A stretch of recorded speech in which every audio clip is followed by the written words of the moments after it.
একটি গ্রামে একজন গোয়ালা থাকত, নাম মুকেশ। মুকেশ তার স্ত্রী গায়ত্রীর সঙ্গে থাকত। তাদের একটিমাত্র গরু ছিল, আর তারা সেই গরুর দুধ গ্রামে বিক্রি করত, আর বিক্রি করে যে টাকা পেত সে টাকা দিয়ে তাদের সংসার চালাত।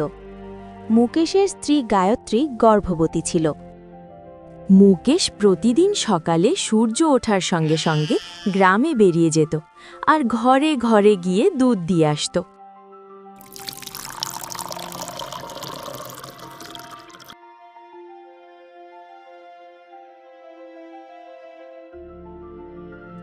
এরপর দুধ দেওয়া শেষ হলে জঙ্গলে চলে যেত, আর সেখান থেকে কচি কচি সবুজ ঘাস নিয়ে আসত তার গরুর জন্য।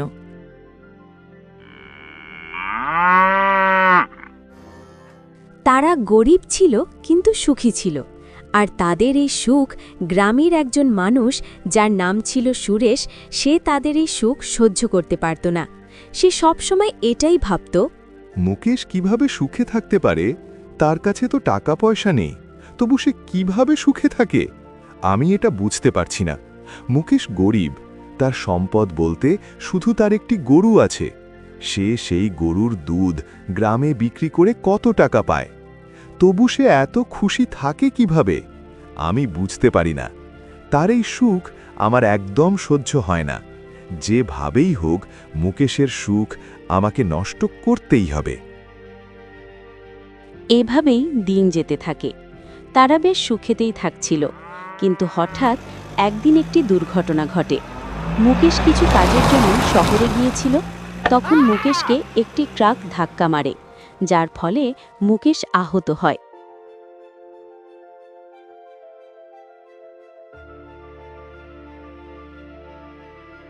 দেখুন গায়ত্রী দেবী, ভয় পাওয়ার কোনো প্রয়োজন নেই। মুকেশ সুস্থ হয়ে যাবে, কিন্তু এখন সে ভালোভাবে চলাফেরা করতে পারবে না। শুধু এটা খেয়াল রাখবেন সে যেন কিছু ভারী বর্জন কাজ না করে। তাকে 6 মাস বিশ্রামে কাটতে হবে। যদি সে কিছু ভারী বর্জন কাজ করে তবে তার জীবন যাওয়ার সংশয় আছে। এটা বলে ডাক্তার সেখান থেকে চলে যায়, আর সুখের সংসারে দুঃখ নেমে আসে। গায়ত্রী, এখন কি হবে? আমি যদি 6 মাস কাজ না করি তাহলে সংসার চলবে কিভাবে? কে গরুর দুধ গ্রামের ঘরে ঘরে পৌঁছে দেবে? তুমি চিন্তা করো না, আমি আছি তো। আমি ঘরে ঘরে সবাইকে পৌঁছে দেব। কিন্তু তুমি তো গর্ভবতী, তুমি কি ভারী বর্জন কাজ করতে পারবে? না না না গায়ত্রী, এটা হয় না। তুমি এটা পারবে না। তুমি চিন্তা করো না, আমি ঠিক পারবো। এখন থেকে আমাদের সংসারের যাবতীয় সব কাজ আমিই করব, যতদিন না তুমি সুস্থ হয়ে ওঠো। হায় হায় ভগবান, এ তোমার কেমন খেলা? আমাকে শেষে এই দিনও দেখতে হবে। হায় হায় হায়।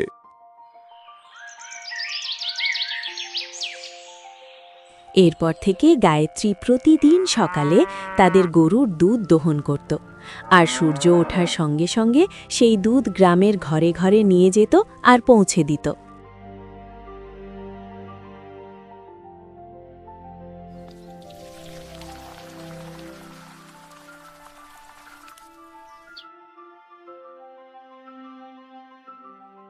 তারপর কাজ শেষ করে জঙ্গলে চলে যেত গরুর খাবার কচি কচি সবুজ ঘাস আনার জন্য।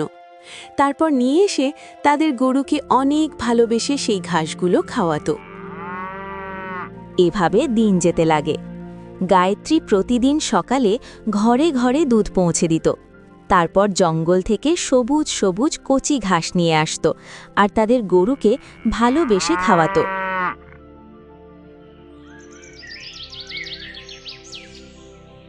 কিন্তু একদিন সকালে গায়ত্রী আর মুকেশ যেটা দেখল, সেটা দেখার জন্য তারা একদম প্রস্তুত ছিল না। তারা দেখল তাদের একমাত্র গরু, তাদের একমাত্র সম্বল এই পৃথিবীতে আর নেই। সে মারা গেছে। এটা দেখে মুকেশ আর গায়ত্রীর মাথায় পাহাড় ভেঙে পড়ে। না না, এটা হতে পারে না। আমাদের গাই, ওঠো ওঠো না, আমাদের ছেড়ে তুমি যেতে পারো না। হায় ভগবান, এ তুমি কি করলে? আমাদের একমাত্র সম্বলটাও কেড়ে নিলে। এখন আমরা বাঁচব কিভাবে? আমার পেটের সন্তানকে আমি কি খাওয়াবো? ও গাই, তুমি তো শুধু গরু ছিলে না, তুমি ছিলে আমাদের পরিবারের সদস্য। তোমার দুধ বেচেই তো আমাদের চুলায় আগুন জ্বলত। এখন কে আমাদের বাঁচাবে বলো? হে ভগবান, আমরা কি এতই পাপ করেছি? গরিব মানুষ বলে কি আমাদের সব সুখ কেড়ে নেবে? আমার স্ত্রীর এই অবস্থা, আমার অনাগত সন্তান, এখন আমি তাদের কিভাবে বাঁচাবো?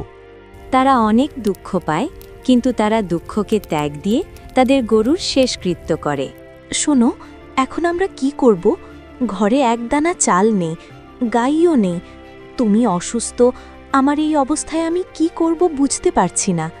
আমিও বুঝতে পারছি না গায়ত্রী, কি করব? আমি তো চলাফেরাও করতে পারি না যে বাইরে গিয়ে কাজ করব। কিন্তু আমি বুঝতে পেরেছি আমি কি করব। এখন থেকে আমি জঙ্গলে যাব, আর জঙ্গলের পড়ে থাকা শুকনো কাঠগুলো নিয়ে আসব, আর সেই কাঠগুলো বিক্রি করব।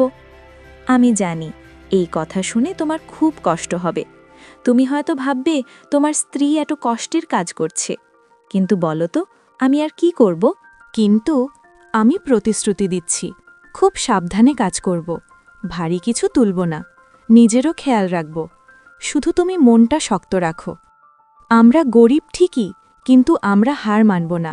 না গায়ত্রী, না, তোমাকে এই অবস্থায় এত কষ্ট করতে দেখব সেটা আমি কোনো দিনই চাইনি। স্বামী হয়ে আজ আমি কত অসহায় হয়ে গেছি দেখো। নিজের সংসারটাও ঠিকমতো চালাতে পারছি না, আর আমার গর্ভবতী স্ত্রীকে জঙ্গলে কাঠ কুড়োতে যেতে হবে। এর চেয়ে বড় লজ্জা আমার কাছে আর কি হতে পারে? যদি আমার শরীরটা একটু সাড়া দিত, আমি কখনো তোমাকে এই কাজ করতে দিতাম না গায়ত্রী, কখনোই না।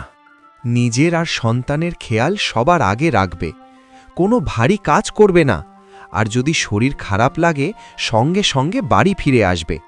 আমার দিব্যি তোমায়। ভগবান দেখছেন গায়ত্রী, এই কষ্ট একদিন নিশ্চয়ই শেষ হবে, আমাদের দিনও ফিরবে, আমি বিশ্বাস হারাইনি। এরপর থেকে গায়ত্রী প্রতিদিন ভোরে উঠে কাজে লেগে যেত। জঙ্গলে গিয়ে সে ধীরে ধীরে শুকনো কাঠ কুড়াত। ডাক্তারের কথা মনে রেখে ভারী কাঠ তুলত না, কিন্তু তবুও শরীরটা কাঁপত। কাঠ বেঁধে মাথায় তুলে সে গ্রামে ফিরত, আর গ্রামের বাজারে সেই কাঠ বিক্রি করত অল্প টাকার জন্য। দিন চলত কষ্টে, তবু স্বামী স্ত্রী দুজনেই হাল ছাড়েনি।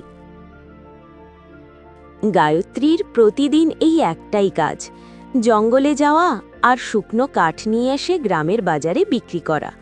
আর গায়ত্রীর এই কাজ করা বিকত একজন জাদুর পঙ্খিরাজ ঘোড়া, যে পরীদের রাজ্য থেকে এসেছে।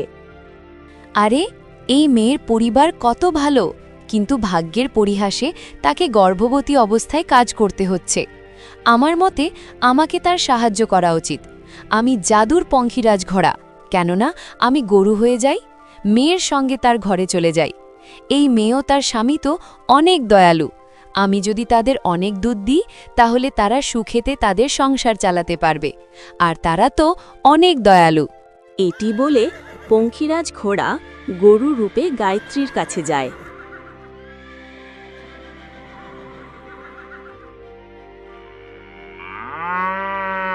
হে দয়ালু মানুষ, আমি এই জঙ্গলে একাই থাকি, আমার কেউ নেই, আমাকে কি তুমি তোমার ঘরে নিয়ে যাবে? এই গরুটা এখানে এলো কোথা থেকে? আর গরু কিভাবে কথা বলে? ভয় পেও না গায়ত্রী, আমি তোমার কোনো ক্ষতি করব না। আমি সাধারণ গরু নই, আমি জাদুর গরু, কিন্তু তুমি আমাকে শুধু গরু ভাবলেই হবে। আমি অনেক দিন ধরে তোমাদের কষ্টে দেখছি, তোমরা খুব ভালো মানুষ, তাই আমি তোমাদের সাহায্য করতে এসেছি। আমাকে তোমাদের বাড়িতে নিয়ে চলো, আমার যত্ন নিলে আর আমাকে সবুজ সবুজ ঘাস খেতে দিলে আমি তোমাদের এত দুধ দেব যাতে তোমাদের সংসারে আর অভাব না থাকে। কি সত্যি? তাহলে চলো আমার সঙ্গে আমাদের ঘরে। এর কিছুক্ষণ পর গায়ত্রী গরুটিকে নিয়ে ঘরে আসে, আর গায়ত্রীর সঙ্গে গরুকে দেখে গায়ত্রীর স্বামী মুকেশ অবাক হয়ে যায় আর বলে, আরে গায়ত্রী, তুমি তো শুকনো কাঠ নেওয়ার জন্য জঙ্গলে গিয়েছিলে, কিন্তু এই গরু কোথা থেকে আনলে আবার? কারো চুরি করে আনোনি তো? না না, আমি এটা চুরি করে আনিনি, আমি এই গরুকে জঙ্গলে পেয়েছি। এটা হলো জাদুর গরু। শুধু তাকে খাবার জন্য সবুজ ঘাস দেবে, তাহলে সে আমাদের অনেক দুধ দেবে। শুকনো কাঠ বাজারে বিক্রি করে আমাদের সংসার ভালোভাবে চলত না, কিন্তু এই গরুর দুধের সাহায্যে আমাদের সংসার অনেক ভালোভাবে চলবে। যদি এরকম ব্যাপার হয় তাহলে তুমি এই গরুকে এখানে নিয়ে এসে অনেক ভালো কাজ করেছো। এরপর থেকে গায়ত্রী আর মুকেশ সেই গরুর অনেক সেবা করতে লাগে। এরপর থেকে তাদের জীবন অনেক সুন্দর হতে থাকে। আর দেখতে দেখতে 6 মাস পার হয়ে যায়, আর মুকেশ আবার সুস্থ হয়ে ওঠে, আর সে আবার আগের মতন গ্রামে দুধ বিক্রি করতে থাকে। মুকেশ প্রতিদিন গ্রামের মোড়ল লিলুর কাছে দুধ বিক্রি করতে যেত, আর মোড়লের বাড়ি যাওয়ার পথেই সুরেশের বাড়ি পড়ত। সুরেশ প্রতিদিন মুকেশকে বালতি ভর্তি ভর্তি দুধ নিয়ে যেতে দেখত। আরে, এর কাছে তো একটি মাত্র গরু ছিল, আর সেটাও তো মারা গিয়েছিল। কিন্তু সে প্রতিদিন এত দুধ কোথা থেকে নিয়ে আসছে? এর পিছনে নিশ্চয়ই কিছু রহস্য আছে, আর এর রহস্য আমাকে জানতেই হবে, না হলে এ আমাদের থেকে অনেক ধনী হয়ে যাবে। যদি সত্যি এমন হয় তবে যাও, খবর নাও। আমি এটা কখনো সহ্য করতে পারবো না। তারা আমাদের থেকে ধনী হয়ে যাবে।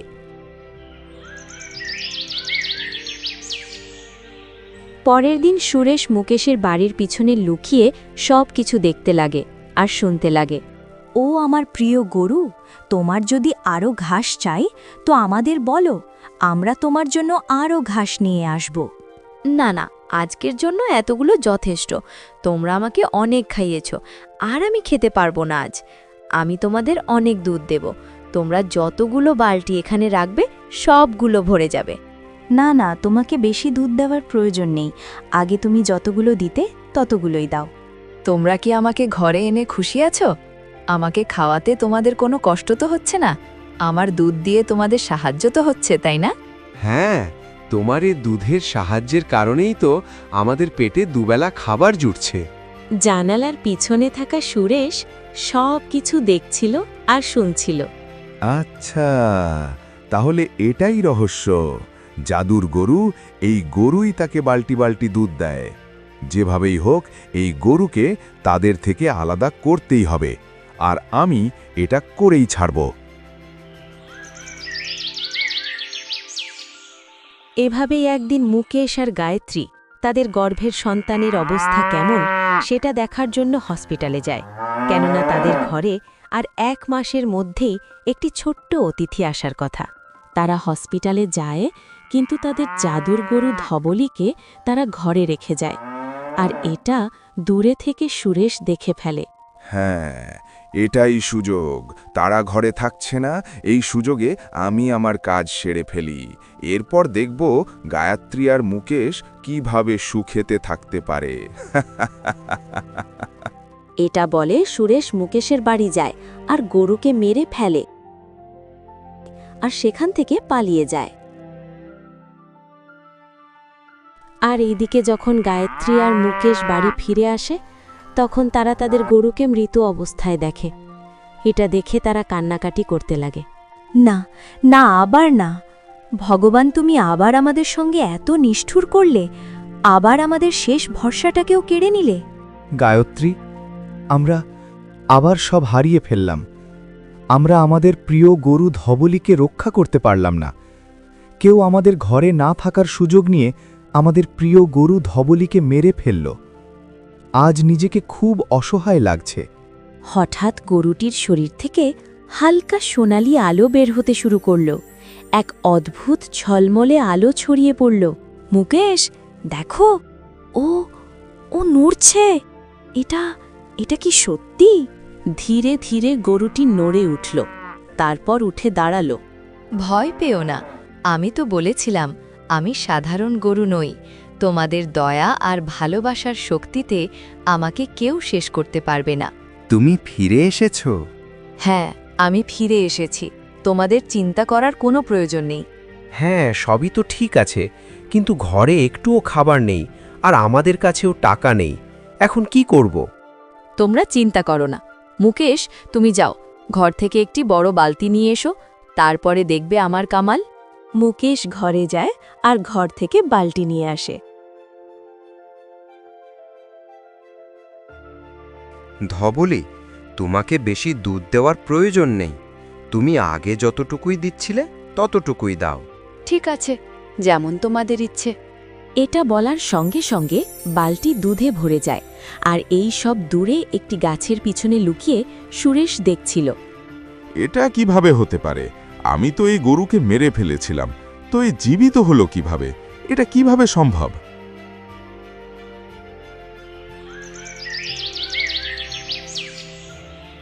মুকেশ প্রতিদিনের মতন দুধ নিয়ে গ্রামের প্রধান লিলুর ঘরের দিকে যাচ্ছিল।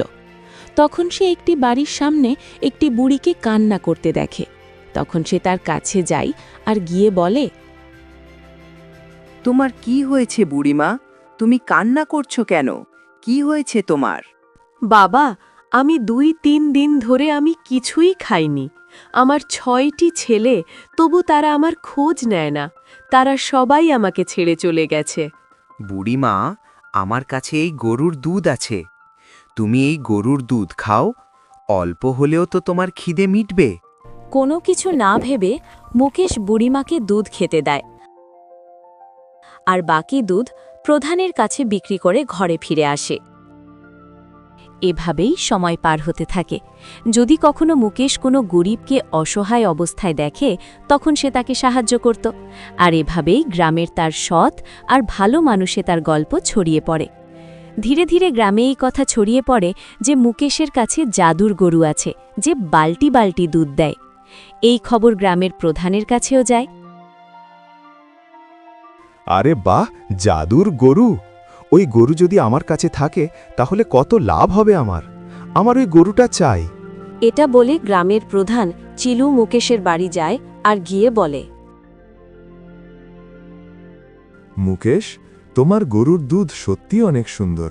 আমি কি তোমার সেই গরুকে দেখতে পারি? কেন নয়, অবশ্যই। এই দেখুন প্রধান মশাই, এটা আমাদের প্রিয় গরু ধবলি। আমার বিশ্বাস হচ্ছে না।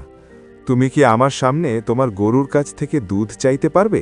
হ্যাঁ, অবশ্যই প্রধান মশাই, এই আমার প্রিয় গরু। প্রধান মশাই, তোমার শক্তি দেখতে চাই, তো দয়া করে এই বালতি তোমার দুধে ভরিয়ে দাও। এটা বলার সঙ্গে সঙ্গে বালতিটি দুধে ভরে যায়। এটা দেখে প্রধান মশাই অবাক হয়ে যায়। মুকেশ, তুমি এই গরুটি আমার কাছে বিক্রি করে দাও। তুমি যত টাকা চাইবে আমি তত টাকা দেব। তুমি আমাকে এই গরুটি বিক্রি করে দাও। না প্রধান মশাই, আমি এটা পারবো না। এটা শুধু অসহায় আর সৎ মানুষদের জন্য। এটা আমি আপনাকে দিতে পারবো না। আচ্ছা, এরকম ব্যাপার? তাহলে দেখছি কে আমাকে থামায় এই গরুটা নেওয়া থেকে। এটা বলে গ্রামের প্রধান চিলু গরুটিকে নেওয়ার জন্য এগোতে থাকে। আর সে গরুটিকে যেই হাত দেয়, তার হাতে অনেক জ্বালা করতে থাকে। দেখে মনে হচ্ছিল তার হাত যেন পুড়ে যাচ্ছে। ওরে বাবারে, আমার হাত জ্বলে যাচ্ছে। মুকেশ, তুমি আমাকে বাঁচাও, আমার হাত পুড়ে যাচ্ছে। এগুলো দেখে মুকেশ অবাক হয়ে যায়। তখন তার গরু ধবলি বলে, মুকেশ, তুমি চিন্তা করো না। এই প্রধান তোমার মতন অনেক গরিবকে অনেক বছর থেকে জ্বালিয়ে আসছে। গরিবদের টাকা পয়সা, ধন দৌলত, জমি জমা লুট করেছে। আর সেই পাপ কাজের ফল সে আজকে পাচ্ছে। আমাকে ক্ষমা করে দাও। আজকে থেকে আমি কোনো গরিবদের জ্বালাবো না। আমার তোমার গরু প্রয়োজন নেই, শুধু তুমি আমার হাতকে ঠিক করে দাও। দেখুন প্রধান মশাই, আমি ধবলির দুধ বিক্রি করে যে টাকা পাই তার অর্ধেক আমি গরিবদের দিয়ে দিই, কিন্তু আপনি গরিবদের জমি ফসল জোর করে কেড়ে নেন, আর তাই এ জাদুর গরু আপনার জন্য নয়। আপনি ফিরে যান। আমি আমার ভুল বুঝতে পেরেছি মুকেশ। আমি সবার জমি টাকা সবাইকে ফিরিয়ে দেব, শুধু তুমি আমাকে ক্ষমা করে দাও। আমার কাছে নয়, তুমি তাদের কাছে ক্ষমা চাও যাদের তুমি অধিকার ছিনিয়ে নিয়েছ, যাদের তুমি টাকা পয়সা জমি ছিনিয়ে নিয়েছ। তুমি তাদের অধিকার ফিরিয়ে দাও।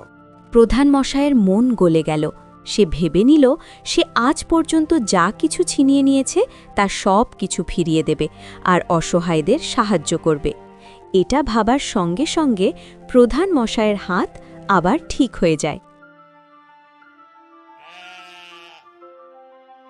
এই ঘটনার 8 বছর পেরিয়ে যায়। এরই মাঝে গায়ত্রী আর মুকেশের একটি ছেলে হয়, যার নাম নবীন। একদিন মুকেশের পরিবার ধবলিকে বলে,